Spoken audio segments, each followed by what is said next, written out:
It's extraordinary to see what can be done in just a few days, but the people of Cornwall are extraordinary. They're big-hearted and they're public-spirited, and they know all about pulling together, especially in adversity. That spirit is why Mevagissey Harbour, for instance, is looking all cleaned up like this. And that's why people from all over the world keep coming back to Cornwall.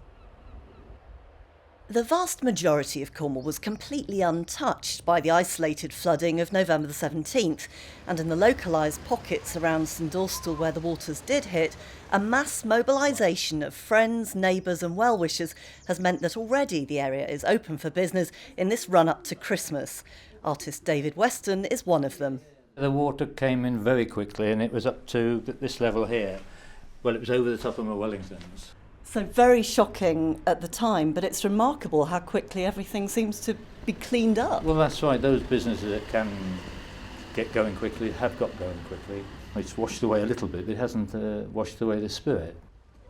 Visitors on the harbour front today would hardly know anything had happened. I can't see there's a problem, actually.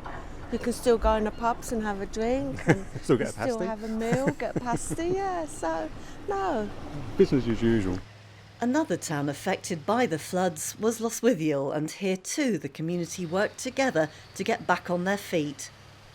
Whenever anything happens, like this, everyone pulls together, everyone helps each other out. The phone just starts ringing. Are you okay? How are you doing? You need any help? Well, they're always like that here in Lostwithiel. It's a lovely little town with a really good, close community spirit.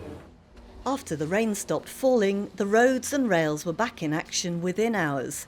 Even those not directly affected by the floods gave a helping hand. Within 24 hours, I think, thankfully, roads were passable again, and the areas that we were concerned about, thankfully, got back on track, which was brilliant. I think we've had one or two phone calls to say, are you all right? It wasn't so much concern about whether they were coming or not, but were we all right? And they'd been thinking about us, which I thought was wonderful. Even Cornwall's biggest tourist attraction felt the pain. It has been really humbling to realise how we are integrated into this wider Cornwall, because when people don't come here, they don't come down to stay, and that affects the hotels, that affects the shops, that affects everything else. So actually feeling that we're genuinely connected is a good thing. It's a pressure, but it actually feels like the word community means something. Even at the worst point, it was only about 98% of businesses were open. It was a couple of percent that was there, and now we're actually down to 0.2% of businesses. So in a way, 99.8% is up and running. And even in the towns like at Mevagissey, which is a great place to go, and St Blaise and Lostwithiel, they're up and running. So not only is Cornwall open, but the towns are open that were flooded.